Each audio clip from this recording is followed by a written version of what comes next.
name is Cheyenne Boyce. I am the current Program Operations and Communications and Research intern here at the Confucius Institute U.S. Center. I would like to take this opportunity to welcome you all to our event this evening, Global Ties, Increasing Diversity in Chinese Language and Cultural Education. Some of you have been to the center many times before. Some of you are joining us for the first time. Thank you for being here. The Confucius Institute U.S. Center is a not-for-profit organization with the mission of strengthening educational and cultural exchange through fostering people-to-people interactions between China and the United States.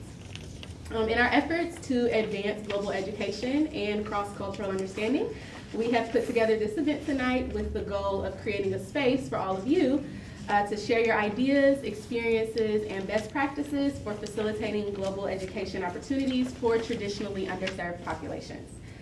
For the purpose of this event, diversity is all-encompassing. The term diversity is all-encompassing, and we encourage you to think about ways to increase participation of all groups in global education, including ethnic minorities, students with disabilities, first-generation college students, non-traditional students, members of the LGBTQ community, community college students, underrepresented majors, students with limited financial means, non-traditional study destinations, and veterans and members of ROTC. So we're talking about diversity for everyone, okay? Great. So with that being said, this evening is meant to be an open discussion and dialogue led by our panelists who have graciously agreed to be here this evening, along with the assistance of our moderator here, Amanda Stamp. The event will be held in 3 parts. We will begin with a brief introduction of the panelists, and then we will move into 2 breakout sessions where all of you will be able to have more in-depth conversations with our panel of experts here, and we encourage you to engage in conversation with them as they lead the discussion. Each breakout session will be 20 minutes. One breakout session will be held in here. The other breakout session will be held in that circle of chairs that you saw out there. And after the 20 minutes for both sessions, after 20 minutes for the first session, you all will switch. We'll begin another session for 20 minutes. And then following both breakout sessions, we'll reconvene here for a final conclusion and a question and answer period. So I hope that was not confusing. But it's okay, I'll be here. I'll help direct everyone to where they need to go. So again, this event is meant to be an open discussion and dialogue. So if at any time you would like to add to the discussion in your breakout sessions, just feel free to raise your hand, you'll be acknowledged. And I'm looking forward to hearing all of your insights. So without further ado, I'll hand it over to Amanda. Great, thank you. Thank you so much. Thank you guys so much for being here this evening. This is a really important topic, and I'm really excited to see the kinds of conversations that come out of this. So just to give you a little bit of background of myself, I work as the Global Education Director at the World Affairs Council of Washington, D.C. A lot of my work is to engage students and teachers on the high school level, to get them to think more about the world, to bring more students into international issues, study abroad, things like that. So I'm really looking forward to hearing more of the higher education perspective. Before I introduce our panelists here, I just wanted to throw out a few statistics to help get the ball rolling in terms of what we're thinking. You know, we've heard a lot about a lot of the demographic shifts in the U.S. and what our classrooms are starting to look like. At least on the high school level, you know, 1 in 4 students are coming from another country. A lot of schools, they're now speaking more than 20 native languages in the schools. There's a lot going on, and we need to be able to embrace that and encourage students to engage more. And so, but kind of moving to the to the college level, I was just found a few statistics that I thought was really interesting, and talking about the definitions that Cheyenne gave us. 85% of today's college students are considered non-traditional. That means that they either live off campus, work full-time, are financially independent, and or 25 years or older. So the demographics of our students has changed. And of that, you know, 500,000 students a year are traveling abroad. 54% of those students are studying in Europe, 16% in Latin America, and then the next is 11.4, and that's in Asia. So we have a lot of work to do. And of those students who are studying abroad, 74.3% of those are white. So it really becomes a question of what are we doing to bring diversity to study abroads and cultural exchanges. So with that, I would like to introduce our panelists. So I'm going to just give a brief introduction since we all have their bios. They're very great, extensive bios. And then once I do that, then I'm going to ask some opening questions to them. So I'd first like to introduce Dr. Yu Zhang, who is the director of the Confucius Institute at Xavier University. And he's also the president of the New Orleans Chinese Association. And this past year, he was the recipient of the Confucius Institute of the Year Award for all the great work that he's doing there. So we're really excited to hear more from you. We also have Muriel Cooper with us, who's the Senior Manager of Stakeholder Relationship and Event Management at the Congressional Black Caucus Foundation. She works with directing strategic alliances, creating national public policy initiatives, and managing communications and messaging. So pretty much everything. She's also been doing a lot of work in the Emerging Leader U.S.-China Study Abroad program. So we're excited to hear more about that. We also have Brian Luckett here, who has a very extensive China background. So I'm going to summarize it as quickly as possible. But he spent a year abroad in China through the Amison Foundation, and where he taught oral English to middle school students and received an award from the Guangzhou Ministry of Education for his teaching excellence. He also graduated with his master's degree in international affairs from American University, and his capstone project was on China-Africa relations under Xi Jinping, the pursuit of win-win cooperation. And this fall, he's going to be starting his doctoral studies at Howard University in the African Studies Department. So yeah, so very exciting. And finally, we have Franklin Enu, who is the program coordinator at the Hopkins Nanjing Center in the Washington office here. He also has quite an extensive resume when it comes to China. He lived there for a while. He also received the prestigious Bourne Scholarship in 2011 for intensive language study. And I was really impressed by this. He won second place in the UMass Boston Collegiate Chinese Speaking Competition in 2013. That's pretty awesome. So, very impressive. So just to start out, I just wanted to ask all of the panelists, and we'll start with Dr. Jiang, if you could just kind of briefly explain your work and what you're doing and what brought you to your current position and your involvement. Sure. Well, first of all, it's quite a privilege to be here and to share with my own perspective and experience with the audience and my distinguished panelists. Thank you for inviting me here. The Confucius Institute, I think probably most of you have already known that right now, worldwide, we have about 511 Confucius Institutes worldwide. And the US has the most abundant CI, then we call it CIs, Confucius Institutes. We have about 107. And I think George Mason is one of these, and also Xavier University of Louisiana has, we are actually one of the first HBCU, Historic Black University and College, to have the Confucius Institute. And right now, I understand that we have about 5 such institutes among the over 100 HBCUs. What do we do? The main mission of the CI is to promote the Chinese language instruction on campus and also in the community. So right now, every semester we offer about the 3 credit courses from elementary to advanced level Chinese language courses to about 35 students on campus. And also in the community, we have about 3,000 students per semester from the K-12 schools. All of those are registered students. They are not like non-credit students, they are registered students for our courses. In addition to the Chinese language instruction, we also promote Chinese culture, and also we help the general public and the students understand more about Chinese history, society, and economic development. So that's what we do as a Confucius Institute. Of course, I understand. Many of you have also known that the Confucius Institute itself is quite controversial, both in China and in the States. Which that's everything you thought it's always controversial. You're not going to have everybody agreeing with you.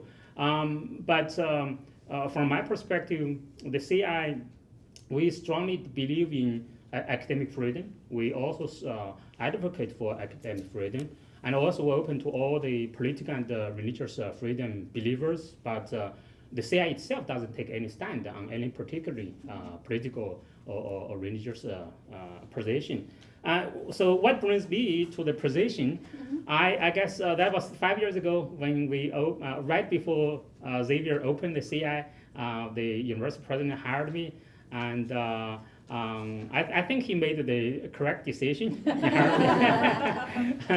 And probably he looked at me from my cultural background. So I grew up in China. I spent almost 23 years in China. After I graduated with a bachelor's degree in archaeology, Chinese archaeology, I then came to the United States and I got my graduate degrees from Pittsburgh, Pennsylvania, and I spent 2 years in DC and then, here. And in this town, and I went to South Florida. I taught a predominantly Caucasian white school, and then I came to New Orleans because of family relocation. I started I worked at another HBCU school in New Orleans, and then when the CI was going to establish at New Orleans, the president looked at my background, but also I think he liked my vision for how the CI should develop and how we should reach out to the community, and how I think that's part of the reason why he hired me. I think he's not regretting it yet. Thank you. Thank you. Muriel, would you like to tell us a little bit about your journey? Sure. My journey, I'm from New York, not China, so I grew up in New York and went to Howard and did a couple of things and ended up at the Congressional Black Caucus Foundation. And I don't know if you all are familiar with the foundation. You're certainly probably familiar with the first three letters of our name, which is the Congressional Black Caucus. This year in the 115th Congress, we have the most number of African Americans in the CBC than ever before. There are 49, 47 in the House, and 2 in the Senate. About 3 or 4 years ago, Representative Marcia Fudge from Ohio, who was then chair of the CBC, and a group of the CBC members did what they call a co-del to China, where it's a co-delegation, and they go over, and it's kind of like an enrichment program, sort of, looking at different aspects, health, education, and they linked up with this group called, I think it's called 100 Strong. I think it's kind of changed names now. It's called U.S. China. U.S. China, right, yeah, okay, because it used to be 100 Strong, right? 100 Right. Yeah. And one of the goals of this organization is to expose American students to China and to Mandarin, and to increase the diversity of students going abroad to study. As they said, I think the statistic was, 74% of students who go abroad are white. So, what does that leave our black kids? And so members of the CBC, talk to the 100K strong, the 100 strong, and also an organization called CUSEF in China. And so we were able to bring them on as partners and start an initial program of the CBCF Emerging Leaders, it's a long name, Emerging Leaders U.S.-China Delegation Study. And that was in 2014, and we kind of scrambled to put it together the first year. We had 19 students, sophomores, juniors, and I think a couple of seniors, but our first class was really what we would say young, and we took them to China, and they had a fabulous time. And so the following year, we expanded the program, and we did 2 delegations to China. And just kind of as background, the criteria is that you must live in a CBC, either live in or go to school in a CBC member district. So you can be from Louisville, Kentucky, but if you go to Howard, Eleanor Holmes Norton would be your rep. And so you would be eligible because you go to school at Howard, and that's in a CBC member district. You have to be a STEM or international business major. So unfortunately, someone like me that was a journalism major, I couldn't, it would be no point in me applying because they wouldn't even consider my application. And of course, it's based on recommendations, there are essay questions to answer, grade point average, activities, kind of making sure that your classes match what you're writing in the essay. Since that time, we started, as I said, in 2014 with 19 students. We're getting ready to go to China June 3rd. The students arrive June 1st. June 2nd, we do a briefing session. They depart on June 3rd, come back on June 17th. And we are taking 20 students and 2 chaperones with us. In 2015, we did 2 cohorts. So the first cohort was STEM students, and we had them cross midair. And we were sending another group of international business students as they were returning back to the States. And that was kind of interesting because that was the year they had the typhoon, and I had to get my students home, and they're like stuck there, nothing's moving. So that was kind of interesting. Last year, I served in 2 roles. I served from the logistics standpoint in putting the trip together, airlines, hotels, everything on this side of the pond, and I went as a chaperone. So it was very different because I'm sort of wearing this logistics hat, right up until I get on the plane, and then I got to jump into the chaperone mode. That was my first trip to China. China was not on my bucket list. And we did Beijing for a week, and then we went to Shanghai. It was a great experience. There was a reporter outside before we came in and asked me what did I think, and it was incredible. And if I am saying that, I know for the students, and the students said, for some of them, some of these students have not been outside the United States. Some of them haven't really been outside of their state. So they may be in G.K. Butterfield's district and go to school at North Carolina A&T or Central, whichever is Alma Adams' district. But they've not been outside the state. Or if they have, maybe they flew somewhere, but that was it, flew to Memphis or something. So the whole experience for them, the whole exposure, and then there's a capstone project associated with it that they have to complete. I think they have up to 2 months when they come back to complete that project. We have students that are talking about going back to Japan. We have partnered with Amazon on some of our outreach, and so we're looking at the Year in China program to try to steer our students that are interested once they graduate into that program that want to go back to China. But it's really important, and I don't want to take up any more time, but to talk about just the exposure that these students are getting and the exposure that I got going over there. So that's kind of what we do. Applications are closed for this year. I can't get you in, so you'll have to try again for next year to go. Okay, well, I guess I would say that I grew up in Washington, D.C., and my grandparents are here. And I would say that we always had an international outlook in the house. We would always talk about world events. So we would go to Chinatown, and before gentrification and the demographic shift in Chinatown, it was really Chinese. So they had little stores, a lot more than they have now. And there was one store that had like nunchucks, Chinese clothing, tea, movies, and we would get like all kind of movies, and I'm watching them with the subtitles. I was just so into it. I got hooked. I was addicted to Chinese culture from that point. I was really a big fan of the films.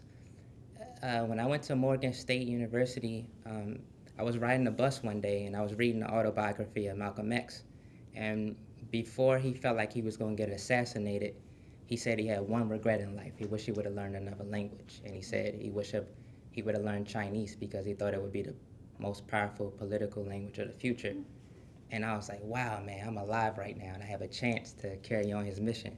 And so I was like, not only carry on his mission, but just challenge myself. And from that point, I made a decision that I'm going to go to China, however, somehow, some way. So I applied for the Amazon Foundation. It was called a Year in China program.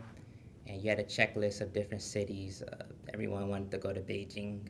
I didn't really want to, I tried to go off the unbeaten path, so I wanted to go where somebody else wasn't going.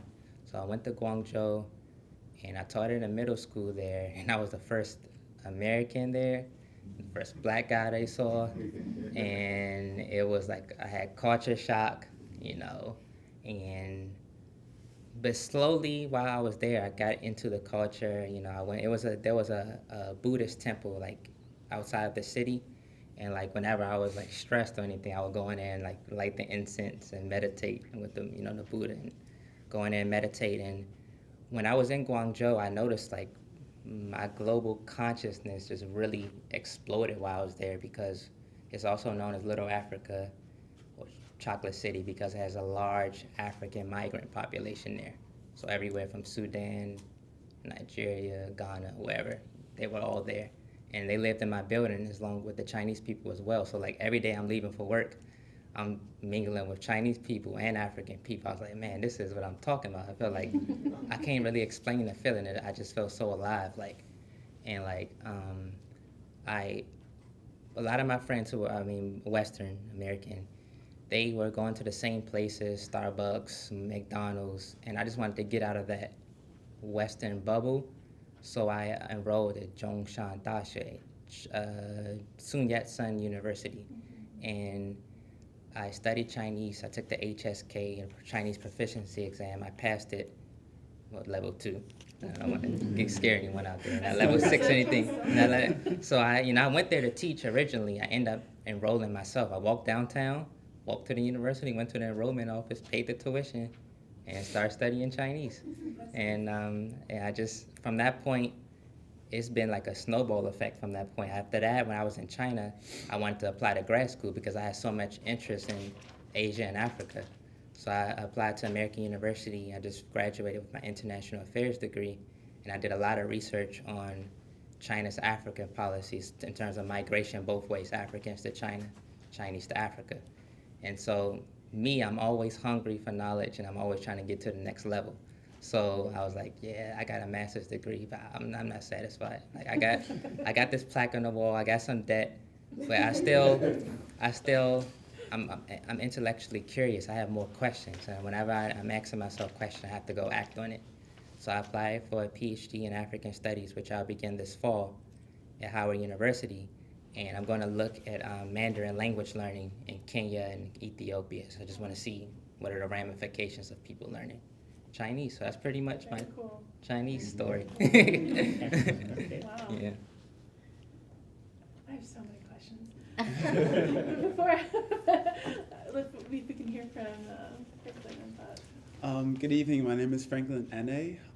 I'm the son of Nigerian immigrants, so that makes me second generation American. I grew up in Southwest Connecticut in a town with very little exposure to any Asian cultures and languages. So I knew when I went to college, I went to school at Clark University in Massachusetts. I wanted to learn something outside of what I had been exposed to. So Chinese was really appealing to me. I fell in love with the language and culture over time and made friends with lots of Chinese students on my campus. And then I was really determined during my freshman year to study abroad. That was like my top goal. And so from that point, I created this like plan. I applied for a scholarship called the Boren Scholarship for intensive language study, which provided funding towards 8 months of study in China. So I was studying through a program called CET, which is an intensive language study program provider here in DC. Their office is in DC, but they have programs in China as well. So I was studying with their programs in Beijing and Harbin. And then I continued on during my junior year, first semester of my senior year, doing an exchange program at a school in Qingdao, which is a city, an eastern port city in China. So basically, during my junior and senior year, I was studying abroad in China, doing intensive Chinese and area studies for that entire year. And then afterwards, I went back to China after completing a master's to work as a residential advisor for the CET language program in Harbin. So during that time, I was working with U.S. college students of all different backgrounds, advising them as they were learning Chinese and getting adjusted to life in this new country, in this new city. And then right now, my current position, I work as program coordinator to the Hopkins Nanjing Center. So this is Johns Hopkins SAIS School of Advanced International Studies and Nanjing University in Nanjing, China. So it's a joint cooperation between these two institutions in which Chinese students and international students take graduate level coursework together. So our international students are mainly from the US, but we also do have students from non-US countries. And they're taking their courses taught in the target language, which would be Chinese. So it's not a traditional language program. Our grad students are actually taking courses taught using Chinese by Chinese professors at Nanjing University. So yeah, it's designed for those students who have at least 3 to 4 years of college level Chinese and want to utilize their Chinese in a way that will advance them in the professional field that they want to go into, whether it's working in a China related field either in the US or China or somewhere internationally. So in our work, we do, our office is located just down the street. So if you guys want to stop by afterwards or tomorrow, that's fine. But in our work in the Washington, D.C. office, our staff here primarily does recruiting at U.S. colleges and institutions across the country. And we deal with admissions and advising prospective students throughout the process. It's engaging and great to listen to, and it's given me a lot of food for thought. As you guys heard, I was stumbling over myself trying to formulate questions in my mind. But as we close out, you know, as Cheyenne was saying, if you guys could just kind of each of you give a brief response to what you think, you know, based on where we are now. We talked a lot about where we are and sort of some of the things that we need to do, but where do you think we're going in the future, and what do we need to do more of? What can we be better at, both within your individual areas of expertise, but also generally, what can we do more to support students studying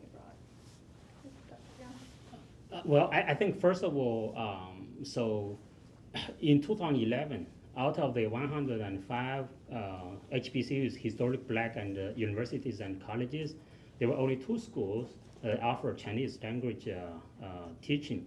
And right now, I think, as I know, there are there are 5 Confucius Institutes alone to offer Chinese. And then my understanding is, I think probably at least 10 schools or even 15 schools are offering Chinese. And in 2013, the Chinese Vice Premier Liu Yandong came and she met with the black Congress Caucus leaders, and she offered this $1,000 scholarships for HBCU students to study abroad in China. Those are scholarships, and then for 4 years. I think this is the final year. But other than that, there are many scholarship opportunities to study abroad in China.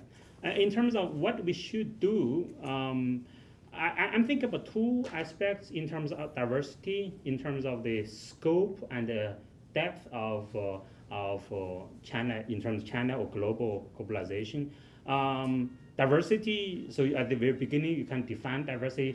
You know, think about races, think of gender, sex orientation, LGBT, LGBT, is that right? Yeah, I think LGBT, those communities. So also ethnicities, different cultural backgrounds. So we should have that in mind in terms of diversity. So people, I think this room is quite diverse. The panel is very diverse, which is very encouraging. And the scope, not only should we offer the Chinese or other major foreign language courses, but also I think we should give students more in-depth understanding of the cultures behind that. So you understand the mentality. To me, the Confucius Institute, I always tell my students, you don't have to like another country or like China or Chinese culture, but they look at the gadgets in your hand, the iPhone, iPads, Samsungs at your hands. Most likely they are made, assembled in China, in other parts of the world.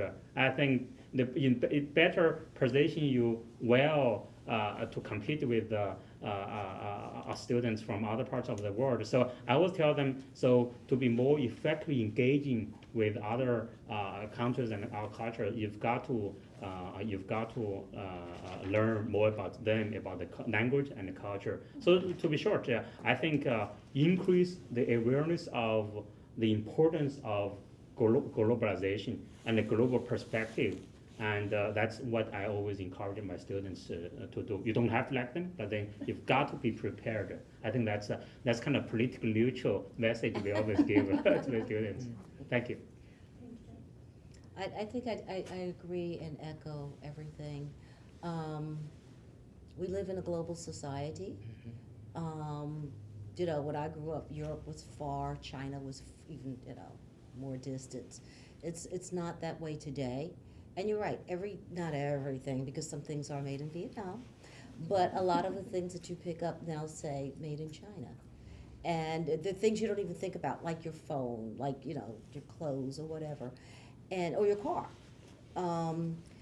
And from the perspective of the Congressional Black Caucus Foundation, and not speaking for the members, but obviously it was through their efforts that we began on this path, although the foundation has been in the arena of international study. We have sent some students to South Africa about maybe 4 or 5 years ago, but now we're branching out into Asia.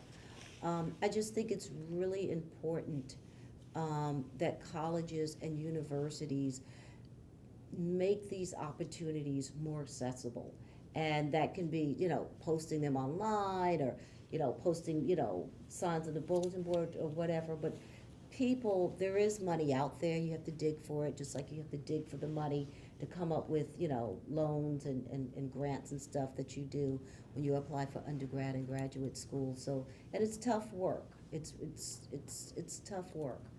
I also think, and I just go back to, we've got to start younger. I think it's great to start in college thinking about going abroad.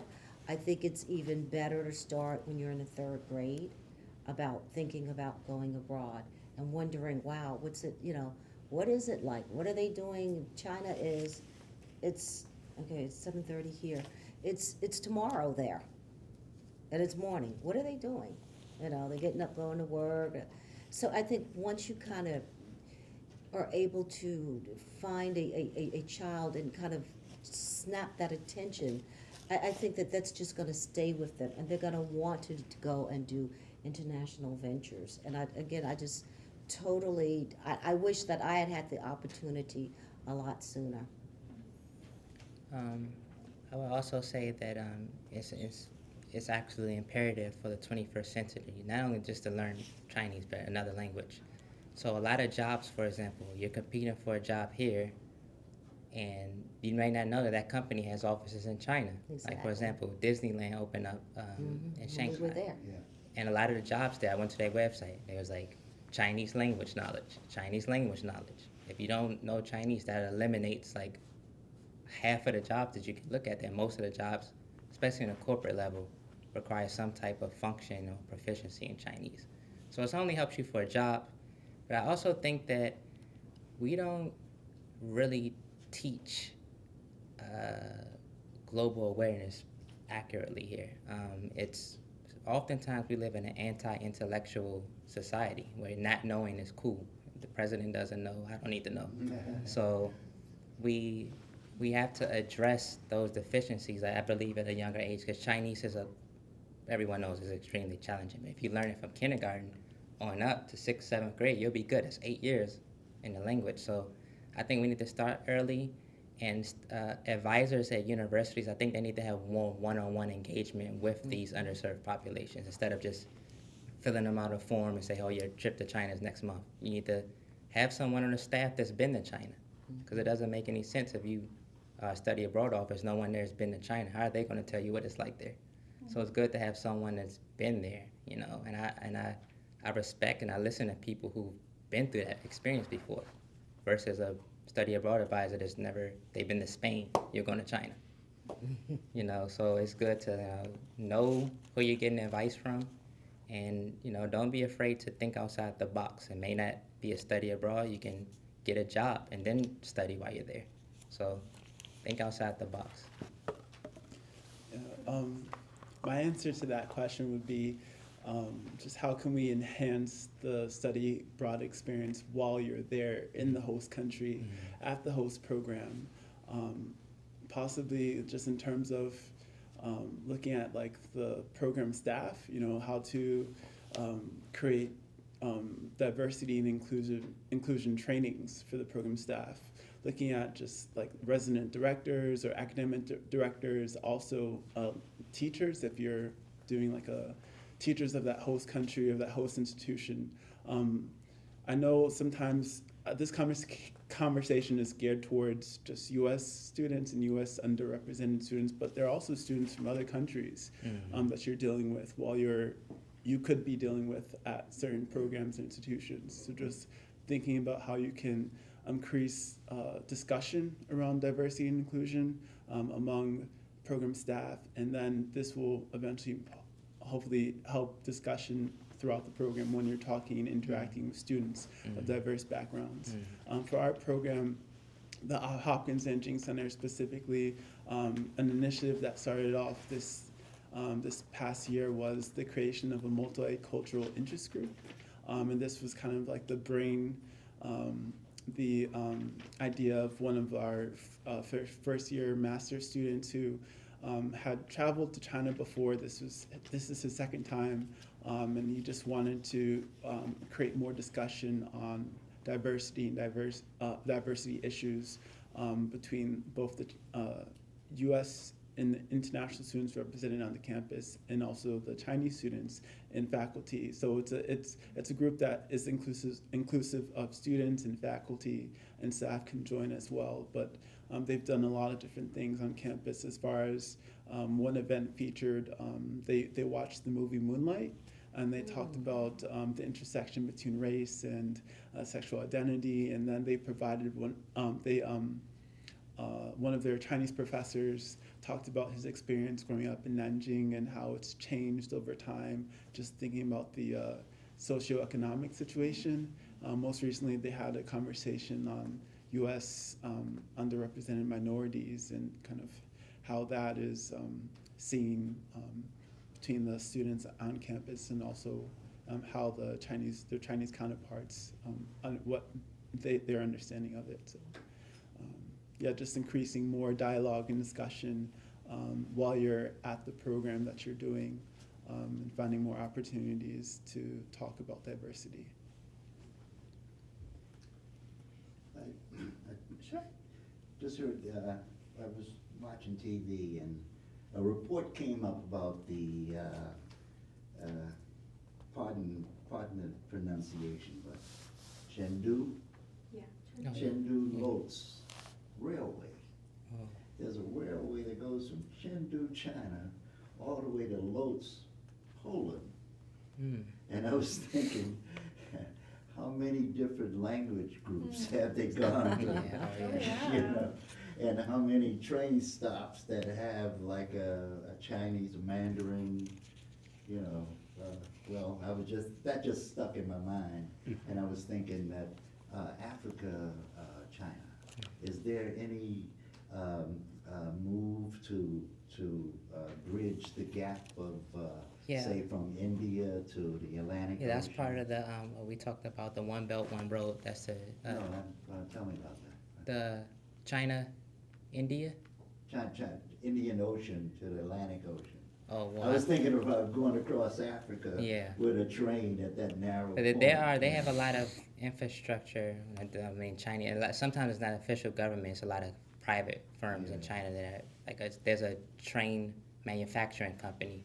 They have built the train that's in Ethiopia, Djibouti, and it's going to go into Sudan. And a lot of it is because a lot of it, obviously, natural resources, but mining, access to, like, China's really heavy in Zambia and like diamonds and things like that. Stuff that goes in our cell phone, they bring it back from Africa, put it into the cell phones in China. So it's a whole global supply chain.